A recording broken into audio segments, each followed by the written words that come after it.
آمن بالغیب وجاء بقلب منیب ادخلوها بسلام ذلك یوم الخلود لهم ما یشاءون فیها ولدینا مزید۔ احباب ذی وقار، محترم سامعین و سامعات، اسلام کے آغاز میں نبی کریم صلی اللہ علیہ وآلہ وسلم کو جن مشکلات کا سامنا تھا، ان میں سب سے بڑی مشکل ان کمزور مسلمانوں کے دکھوں کا مداوع کرنا تھا جو کافروں کے ظلم و ستم کا شکار ہو رہے تھے۔ ان میں سر فہرست آل یاسر، سیدنا بلال اور کئی ایک دوسرے صحابہ کرام رضی اللہ عنہم، جنہوں نے ایک اللہ کی پکار پر لبیک کہا اور اسے اپنا وحدہ لا شریک مشکل کشا سمجھ کر اس کے سامنے سر جھکایا، تو لوگوں نے ان سروں کو کچلنے کے لیے ہر طرح کے ظلم کو استعمال کر کے دیکھا۔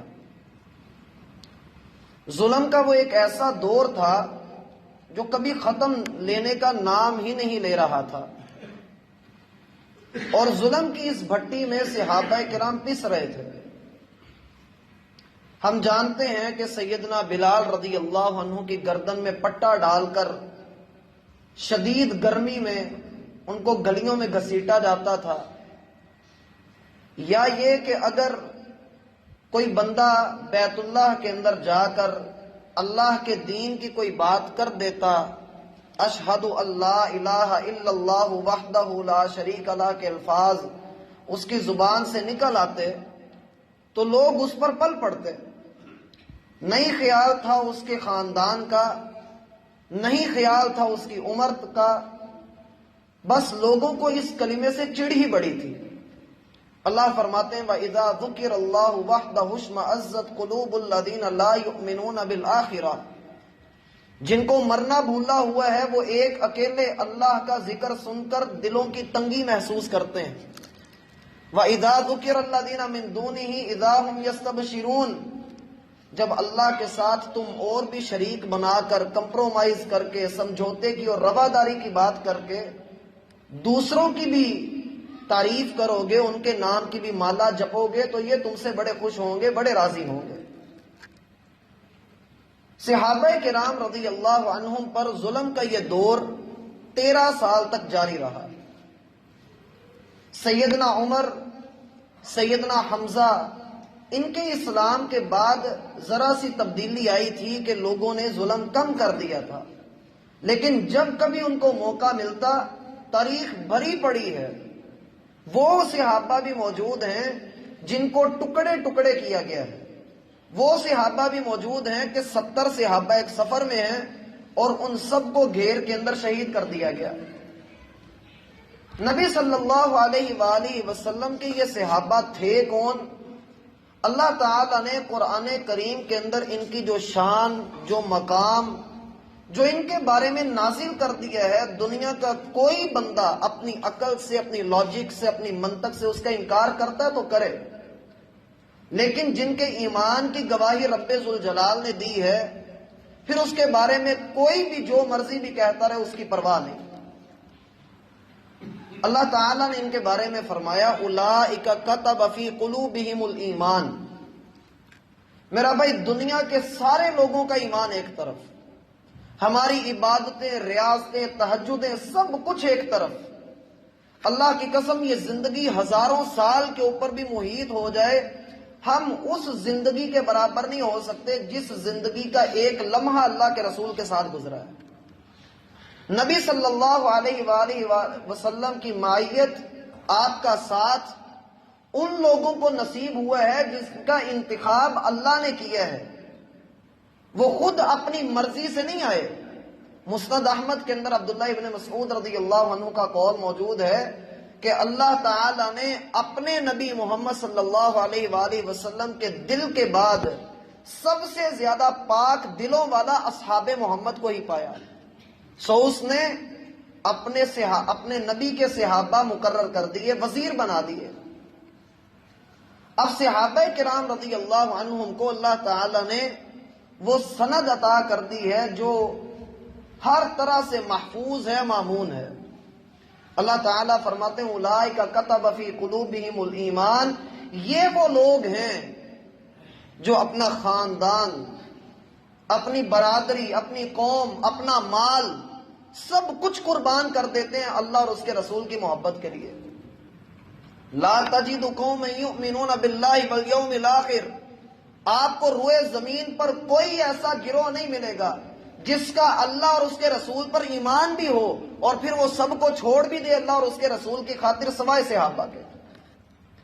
صحابہ نے گھر بھی چھوڑے، مارے بھی کھائیں، ظلم بھی برداشت کیے۔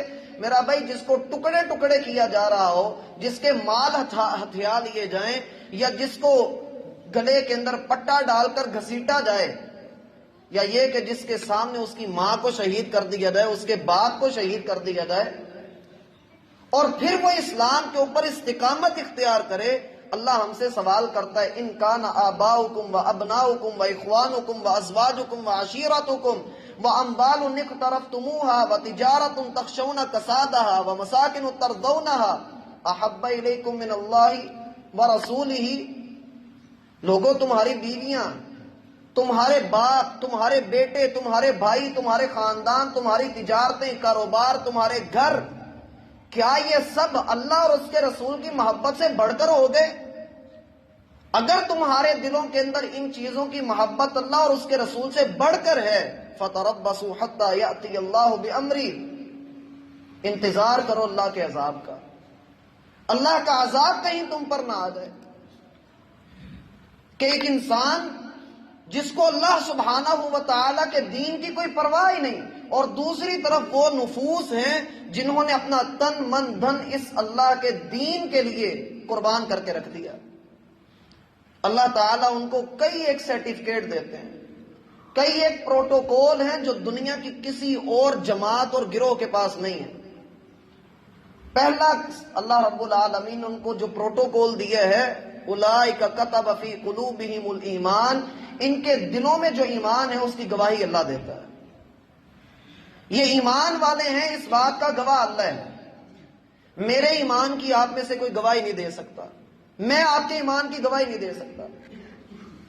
دنیا کا کوئی بندہ وہ ایک دوسرے کی ضمانت دیتے ہوئے پہلے سوچتا ہے، جھجکتا ہے، اس کے کردار کو دیکھتا ہے، پھر کہیں جا کر ڈرتے ڈرتے اس کے حق میں دو چار لفظ بولتا ہے۔ لیکن یہ صحابہ جن کا انتخاب اللہ نے کیا ہے، اگر کوئی بھی اٹھ کر ان کے ایمان میں شک کرے تو وہ اللہ کی بات میں شک کر رہا، اور اللہ کی بات اس دل کے اندر جگہ نہیں بناتی جس دل کے اندر شک ہو، کیونکہ قرآن نے پہلی تعلیم ہی اپنی یہ دی، ذالک الکتاب لا ریب فیہ، یہ ایسی کتاب ہے اس میں شک کی گنجائش نہیں۔ کیوں؟ یہ اللہ نے نازل کی ہے، اور اللہ وہ ہے جو سبحان ہے، ہر طرح کی غلطی، عیب اور نقص سے مبرہ ہے، ہر تعریف اسی کی ذات کے لائق ہے، اس کے اندر کوئی خامی نہیں، اس کے انتخاب کے اندر کوئی کمی نہیں ہے۔ اولئک کتب فی قلوبہم الایمان، اگلا پروٹوکول جو اللہ تعالیٰ انہی صحابہ کو دے رہے ہیں، اولئک علی ھدی من ربہم۔ لوگ کہتے ہیں کہ صحابہ کرام راہ راست سے ہٹ گئے تھے، نعوذ باللہ۔ یہ کہتے ہیں کہ صلح حدیبیہ جب رسول اللہ صلی اللہ علیہ وآلہ وسلم 6 ہجری میں درخت کے نیچے بیٹھ کر بیعت لے رہے تھے، صرف وہی مومن رہے، اس کے علاوہ باقی جو تھے 1400 صحابہ مومن تھے، وہی بس اللہ کے رسول کے فرما بردار تھے، بقایا سارے تو نعوذ باللہ کافر تھے۔ اللہ فرماتے ہیں اولئک علی ھدی من ربہم، وہ سارے تو اپنے رب کی دی ہوئی ہدایت کے اوپر تھے، اللہ نے جو ہدایت اتاری تھی وہ تو اس رستے کے اوپر تھے۔ تمہیں کس نے کہہ دیا کہ وہ رستے سے ہٹ گئے؟ تمہیں کس نے کہہ دیا کہ بیعت رضوان کے بعد وہ اللہ کے رسول صلی اللہ علیہ وآلہ وسلم کے خلاف ہو گئے؟ بڑے بڑے اعتراض۔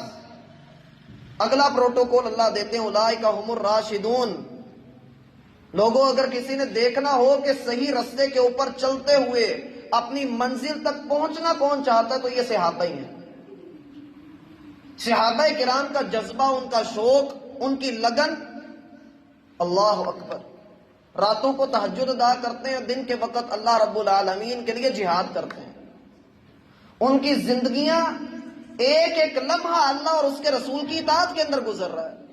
ان کی طلب اور تمنا یہ ہے کہ کسی طریقے وہ اللہ رب العالمین کی رضا کو حاصل کر لیں، کسی طریقے اللہ سبحانہ و تعالی کے اس کام آ جائیں جس کام کے لیے اللہ تعالیٰ نے اپنے نبی کا انتخاب کیا ہے۔ اولئک ھم الراشدون، یہی لوگ ہدایت والے، یہی لوگ بزرگی والے، یہی لوگ سیدھے رستے کے اوپر چلنے والے۔ تیسرا پروٹوکول رب دیتا ہے، اولئک علیہم صلوات من ربہم ورحمہ، ان کے اوپر رب کی خاص رحمتیں ہیں کہ سیدھے رستے کے اوپر چلتے ہیں تو رب ان کو تھام کر رکھتا ہے، اللہ ان کو ٹیڑھا نہیں ہونے دیتا۔ اسی لیے تو رسول اللہ صلی اللہ علیہ وآلہ وسلم نے فرمایا تھا کہ میری امت 73 حصوں میں تقسیم ہو جائے گی، 73 فرقے اس کے بن جائیں گے، 72 جہنم میں جائیں گے اور ایک فرقہ جنت کے اندر داخل کیا جائے گا۔ لوگوں نے کہا اللہ کے رسول وہ فرقہ کون ہوگا؟ فرمایا ما انا علیہ و اصحابی، وہ فرقہ اس طریقے پر رہے گا جس طریقے پر میں ہوں اور میرے صحابہ ہیں۔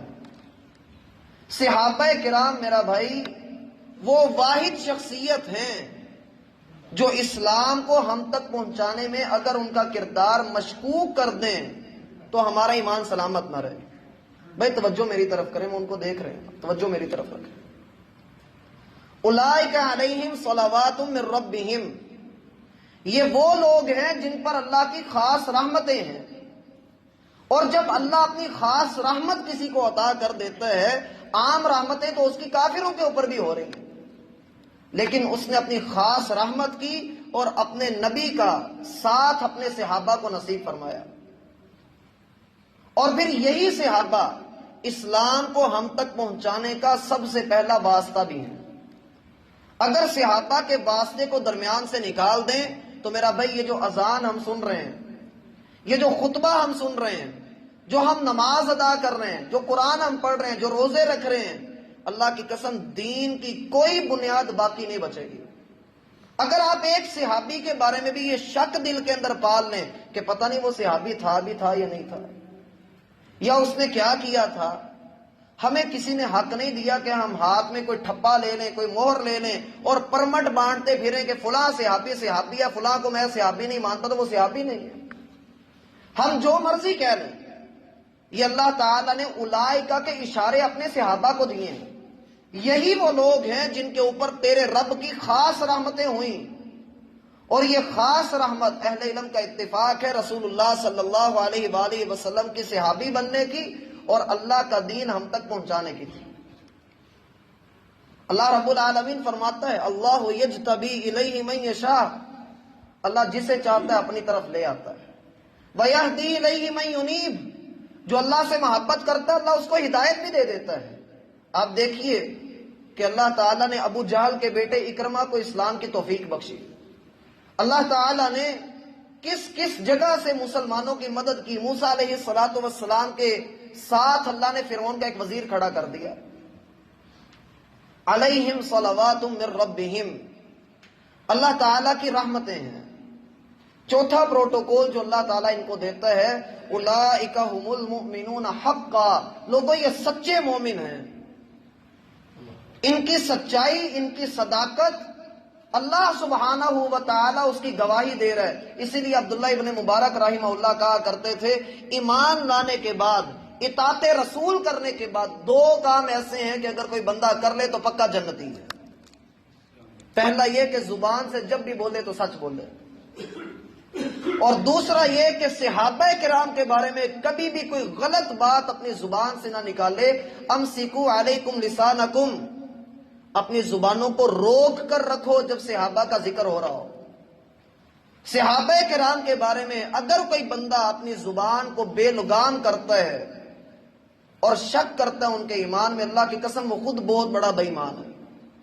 اللہ تعالیٰ اگلا پروٹوکول ان کو دیتے ہیں اولئک ھم المہتدون، دنیا کا کوئی بندہ اپنی ہدایت کی جو ہے وہ اگر دعویٰ کرتا ہے دعویٰ بے دلیل ہوگا۔ اللہ ان کو ہدایت یافتہ ہونے کی بات کرتے ہیں کہ صحابہ یہ ایسے لوگ ہیں جن کی ہدایت کی گواہی اللہ دے رہا ہے، یہی لوگ ہدایت والے ہیں۔ اب اگر کوئی ہدایت کا رستہ پانے کی کوشش کرے اور کہے کہ میں صحابہ کو چھوڑ کر ڈائریکٹ اللہ کے رسول تک پہنچوں، ممکن نہیں ہے، وہ اللہ کے رسول تک جا ہی نہیں سکتا۔ اسی لیے تو آپ علیہ الصلوۃ والسلام نے فرمایا تھا خیر القرون قرنی، لوگوں زمانوں میں سے سب سے بہترین زمانہ، سب سے بہترین دور محمد ہے۔ سب سے بہترین دور، سب سے بہترین لوگ جن کے درمیان اللہ کا رسول موجود ہے۔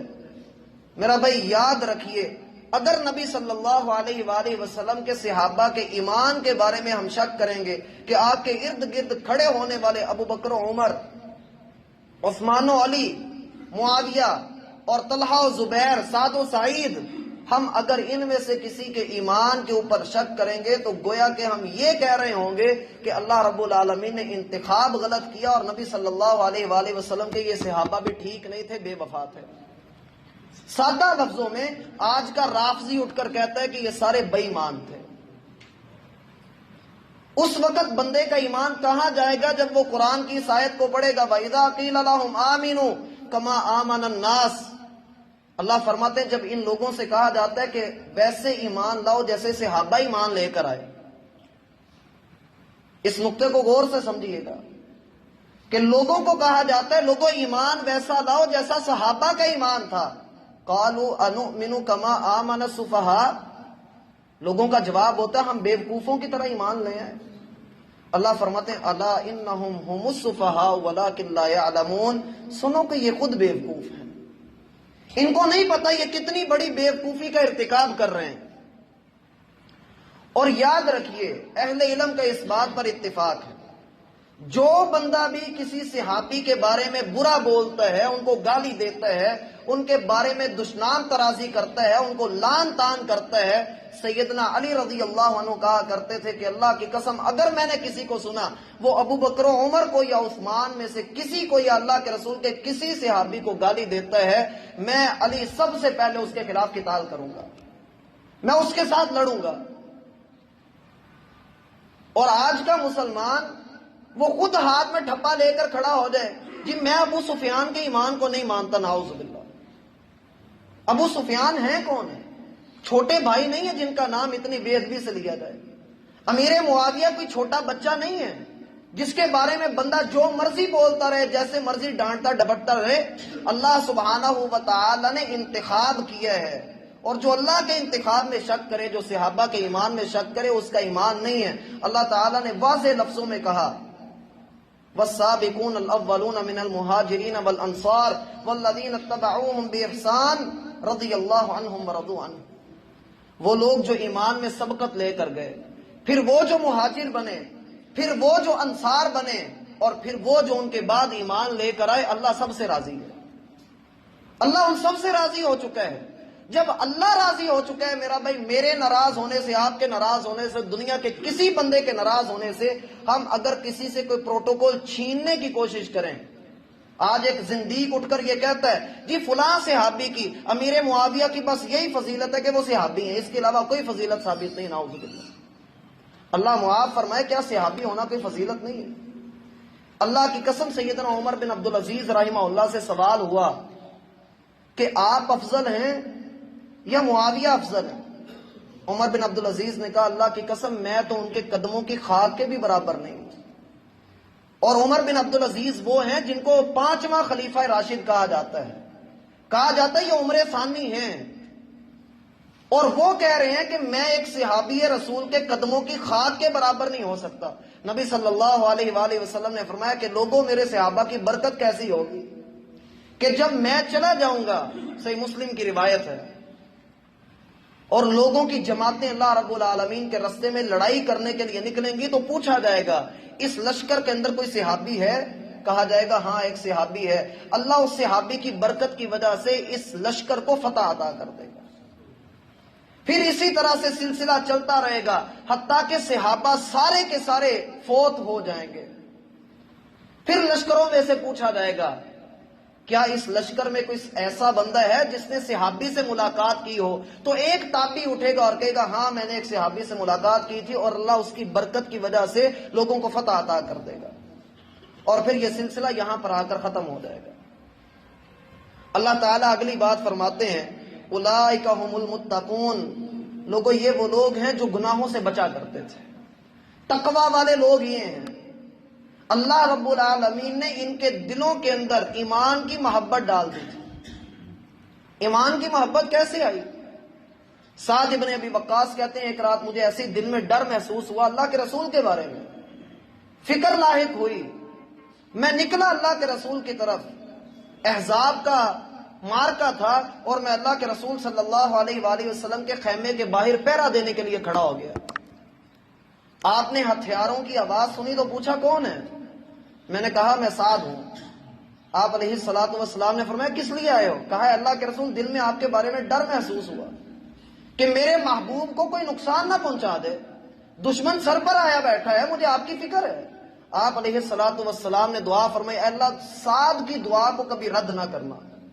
اب یہی سعد ہیں کوفہ کے اندر بیٹھے ہیں، ایک آدمی سیدنا علی کے بارے میں ہذیان بک رہا ہے، انہوں نے اسے کہا باز آ جا، وہ کہتا ہے میں علی کو، میں تو طلحہ و زبیر کو بھی برا کہتا ہوں۔ سیدنا سعد نے ہاتھ اٹھائے کہا اللہ یہ دیکھ لے یہ تیرے ان بندوں کو برا کہہ رہا ہے جن کا انتخاب تو نے کیا تھا، اے اللہ اس کا عبرت ناک انجام ہمیں دکھا۔ دور سے ایک اونٹ ڈکراتا ہوا آیا اور آ کر اس کو گردن سے پکڑ کر اس کا گردن کی ہڈی توڑی اور زمین پہ پٹک دیا، لوگ وہاں دیکھ رہے تھے۔ اللہ سبحانہ و تعالی اپنے صحابہ کے جو پرستار ہیں، جو ان کے سامنے آنکھیں نیچی کرنے والے ہیں، اللہ تعالیٰ ان کو بھاگ لگاتا ہے، اور جو ان کی شان میں گستاخیاں کرتے ہیں اللہ ان کو تباہ کر کے رکھتا ہے۔ اولئک ھم المتقون، گناہوں سے بچنے والے۔ وہ غامدیہ کبھی عورت تھی ایک، اس سے غلطی ہو گئی، اللہ کے رسول کے پاس آئی، اللہ کے رسول مجھے معاف کر دیجیے۔ فرمایا آپ کے اوپر تو حد لگے گی، جو حد ہے اسلام نے جو مقرر کی ہے، آپ کو تو سنسار کیا جائے گا۔ جب اسے سنسار کیا گیا تو آپ علیہ الصلوۃ والسلام نے فرمایا والذی نفسی بیدی، اس ذات کی قسم جس کے قبضہ قدرت میں میری جان ہے، لقد تابت لو تابها صاحب مکس لغفر لہ، اللہ کی قسم اس عورت نے اس گناہ کی اس قدر خالص توبہ کی ہے کہ اگر ناجائز ٹیکس لینے والا، اور یاد رکھیں ناجائز ٹیکس لینے والے کو جنت کی خوشبو بھی نہیں ملے گی، ناجائز ٹیکس لینے والا بھی اس طرح کی توبہ کرتا تو اللہ اس کو بھی بخش دیتا۔ اس عورت کی توبہ اتنی سچی تھی۔ اہل علم لکھتے ہیں دیکھو صحابہ کی عورتوں کا یہ حال ہے تو مردوں کا کیا حال ہوگا، اللہ کے معاملے میں وہ کس قدر حساس ہوں گے۔ وہ مائز اسلمی، ان سے بھی گناہ ہو گیا، آئے اللہ کے رسول کے پاس، اے اللہ کے رسول میرے اوپر حد جاری کیجیے۔ آپ علیہ الصلوۃ والسلام نے ان کے اوپر حد جاری کی، فوت ہو گئے۔ دو لوگ آگے چلتے ہوئے جا رہے تھے، ایک دوسرے سے کہہ رہا تھا دیکھا گدھے کی موت مرا، اللہ نے گناہ کے اوپر پردہ ڈالا تھا، نہ آتا اللہ کے رسول کے پاس، اس طرح اتنی بری موت مرا۔ آپ علیہ الصلوۃ والسلام ان کی بات کو سنتے رہے۔ تھوڑا آگے گئے، گندگی کے ایک ڈھیر کے اوپر مرا ہوا گدھا پڑا تھا۔ آپ علیہ الصلوۃ والسلام نے فرمایا اس کو کھاؤ۔ کہنے لگے اللہ کے رسول بلا ہم یہ کھا سکتے ہیں؟ اللہ نے ویسے بھی حرام کیا ہے، پھر ہے بھی مردار ہے اور پھر بدبو بھی آ رہی ہے، اے اللہ کے رسول ہم اس کو کیسے کھا لیں؟ آپ علیہ السلام نے فرمایا یہ گوشت اس سے کہیں زیادہ بہتر ہے جو ابھی تم نے اپنے بھائی کا کھایا ہے۔ صحابہ کرام کے بارے میں ہم کوئی بات کریں، اسی لیے اہل علم کہا کرتے تھے لحوم الصحابۃ مسمومۃ، لوگوں صحابہ کا گوشت بڑا زہریلا ہے، اگر ان کے بارے میں کوئی بات کرو گے تو اپنے آپ کے ایمان کو سب کو ختم کر بیٹھو۔ صحابہ کی غیبت، صحابہ کے بارے میں کوئی بھی ایسی بات کرنا اللہ کی قسم انسان کو سوائے تباہی اور نقصان کے کچھ نہیں دیتا۔ اور اسی طرح نبی صلی اللہ علیہ وآلہ وسلم کا فرمان ہے لو وزن ایمان ابی بکر بایمان الناس لرجع ایمان ابی بکر، اگر لوگوں کا ایمان ایک طرف تولا جائے اور ابو بکر کا ایمان ایک طرف تولا جائے تو ابو بکر کا ایمان سارے لوگوں سے وزنی ہوگا۔ اس لیے میرا بھائی جتنی بھی باتیں ہیں ان سب کا لب لباب یہی ہے کہ صحابہ کرام کے بارے میں بندے کو اپنی زبان کو روک کر رکھنا چاہیے.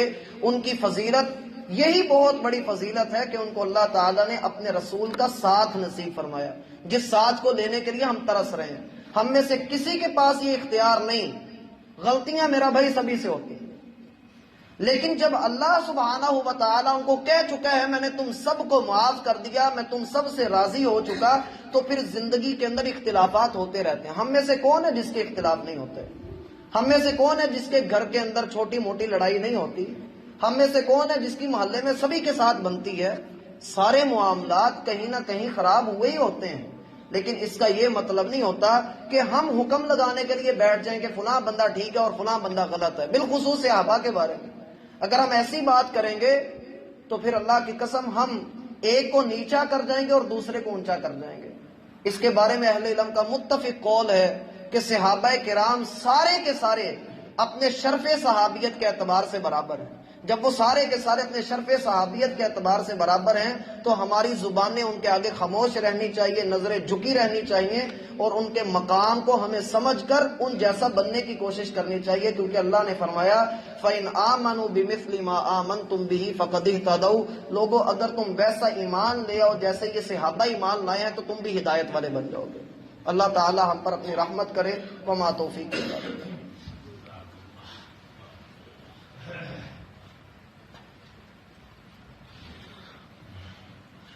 ان الحمد لله نحمده ونستعينه ونستغفره ونعوذ بالله من شرور انفسنا وسيئات اعمالنا من يهده الله فلا مضل له ومن يضلل فلا هادي له.